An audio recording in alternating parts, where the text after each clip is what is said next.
Anak kecil itu menemukan sebuah botol air raksasa di tepi pantai. Dia menuangkan sesuatu dari dalamnya. Dia mengira ini adalah bintang legenda. Kemudian dia memberikannya kepada tetangganya dengan harga tinggi. Tetangganya merasa itu sangat lembut saat disentuh. Dia berencana untuk membuat sup penambah kecantikan untuk cucunya. Ternyata itu bukanlah bintang legenda, tapi telur makhluk purba yang luar biasa. Sebelum dia bisa memasukkannya ke dalam panci, anak naga di dalamnya menetas. Cucunya yang berputar tiba-tiba ketakutan. Makhluk berwarna hijau ini menyebutnya ibu. Kakeknya tahu bahwa ini bukanlah berasal dari bumi. Tubuhnya terus berkembang. Kemudian dia mengurungnya dalam sebuah kandang besi. Monster itu mulai merengek. Dia merasa ibunya meninggalkannya. Keesokan harinya, dia terbangun dan menemukan tubuhnya semakin besar. Marisa khawatir dia akan memakan manusia. Tetapi kakeknya semakin gelisah. Dia bersiap untuk menjualnya ke taman binatang dengan harga tinggi. Namun monster ini sangat kuat. Dengan sedikit tenaga, dia merobek kandang besi itu. Kedua kakek cucu Marisa ketakutan. Monster itu pergi tanpa melupakan untuk berpamitan kepada mereka berdua. Kemudian dia pergi dari tempat itu. Beberapa saat kemudian, dia menemukan kawanan domba di padang rumput. Dia pergi ke arah kambing kecil itu untuk menikmati makanannya. Akhirnya, dia tidak tega untuk bertindak. Ketika dia masuk ke gudang, dia menemukan makanan yang lezat. Kuda putih sangat ketakutan sampai-sampai jiwa mereka hampir lepas. Monster lapar itu dengan lembut hanya mencuri makanan ternak. Tiba-tiba, seekor anjing datang mendekat. Hasilnya, anjing itu dijatuhkan oleh monster ke tanah. Pemilik peternakan mendengar kegaduhan dan membawa senapan berburu. Saat dia hendak menembakkan senapannya, sekelompok tentara masuk. Letnan pertama memerintahkan untuk menahan monster itu untuk dijadikan percobaan. Pertama-tama, dia mencoba meremehkan monster dengan sebatang tombak. Dia mencoba untuk mengurungnya dalam kandang besi. Namun monster ini sangat cerdik. Dia dengan lembut menghindari serangan lawan. Letnan pertama mencoba mengancamnya dengan tombak. Hasilnya, dia dilemparkan ke tanah oleh monster. Kemudian, tanpa ragu, dia pergi dari sana. Namun pemilik peternakan diam-diam mengangkat cangkul dan menyerang dari belakang. Monster itu marah dan menyerangnya. Dia bahkan menggigit lehernya. Letnan pertama melihat itu dan melepaskan tembakan. Sayangnya, kulitnya cukup keras. Peluru tidak bisa menembus. Monster itu marah dan berteriak dengan mulut yang besar. Orang lain hanya bisa mundur sementara untuk menyelamatkan diri. Ketika mereka kembali ke peternakan, pemiliknya sudah meninggal. Monster itu tiba-tiba menghilang. Pagi hari berikutnya, pasukan langsung mengirim helikopter untuk mengejar monster itu. Di darat, mereka menggunakan banyak polisi untuk menyisir daerah tersebut. Tidak lama kemudian, mereka menemukan monster di dekat air terjun. Kepala polisi menarik senjata, dan serentak tembakan ditembakkan. Monster itu dengan cepat menggunakan tangan untuk melindungi mata dari serangan itu. Kemudian dia naik ke atas batu. Kepala polisi segera memerintahkan pasukan pemadam kebakaran untuk menggunakan semprotan api. Monster itu ketakutan dan mundur. Tapi di belakangnya, ada lahar panas. Pasukan segera menurunkan racun tikus yang sangat kuat.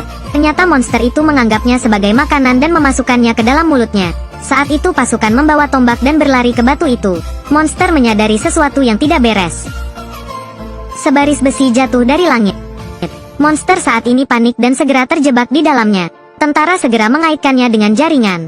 Lalu mereka menghubungkannya dengan tegangan tinggi ribuan volt. Saat tombol serangan ditekan, listrik menyala dengan hebat.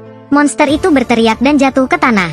Saat itu, Letnan membakar sebatang rokok. Melihat penampilan monster, bahkan jika dia tumbuh sayap, dia tidak bisa melarikan diri. Tidak lama kemudian, monster itu dibawa ke pangkalan. Media besar berlomba-lomba untuk mengunggah berita. Monster hijau ini, meskipun tidak makan, terus berkembang. Para ilmuwan sangat tertarik pada genetikanya. Jika mereka dapat mengubahnya menjadi hidangan lezat bagi manusia. Marisa, yang adalah ibunya, juga tidak ingin melihatnya terluka. Dia memohon agar mereka tidak membunuh monster itu. Letnan melihat kecantikan Marisa, itulah sebabnya dia ingin menjadi ayah bagi monster itu. Dia berjanji kepada Marisa bahwa dia tidak akan membahayakan nyawa monster itu. Ilmuwan setelah beberapa malam penelitian, mengungkapkan bahwa tubuh monster mengandung unsur bumi, dan bahwa paru-parunya memiliki sistem penyaringan yang sangat kompleks. Sepertinya dia dapat menyaring segala jenis racun. Para ilmuwan bersiap-siap untuk melakukan eksperimen bedah. Tapi monster itu terbangun karena kesalahan. Semua orang ketakutan dan melarikan diri. Letnan juga mengambil kesempatan untuk menjadi pahlawan dan menyelamatkan monster itu. Monster itu menggunakan tubuhnya yang kuat untuk meronta-ronta dengan marah. Sebentar kemudian, dia dengan mudah melepaskan diri dari tali.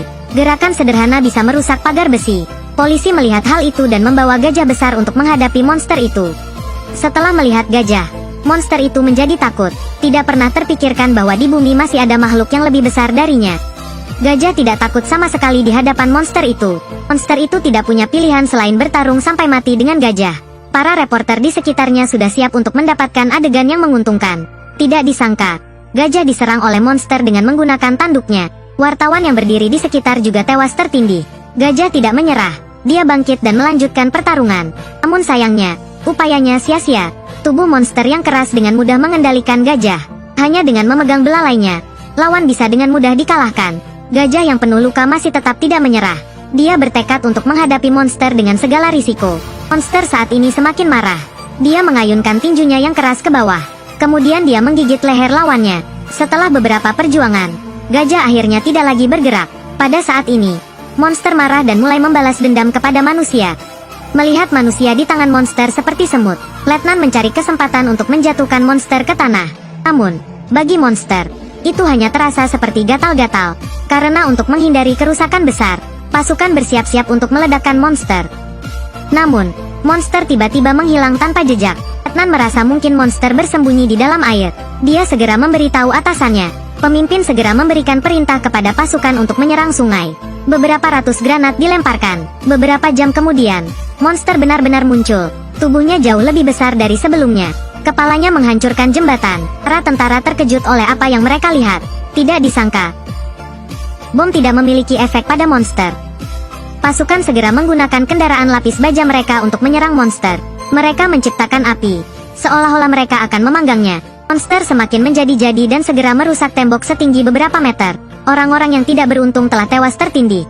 Kemudian monster berjalan menuju kota. Dalam posisinya seperti ini, dia bersiap untuk menghadapi manusia.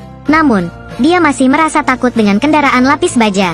Karena itu, dia merangkak naik ke tembok untuk melarikan diri. Mungkin dia menyadari kemampuan tinju dan tendangannya yang luar biasa. Arena ini benar-benar diciptakan khusus untuknya. Tapi manusia tidak memiliki keterampilan yang cukup untuk melawannya. Letnan menggunakan senjata api untuk menyerangnya. Tidak ada cara lain. Monster itu hanya bisa merangkak ke atas. Dia jatuh ke bawah di tengah kerumunan orang. Kemudian dia mengambil batu dan melemparkannya ke bawah. Orang-orang di bawah menembakkan senjata mereka ke arah kepalanya. Meskipun tubuhnya kuat, dia tidak bisa bertahan lama dari serangan bertubi-tubi.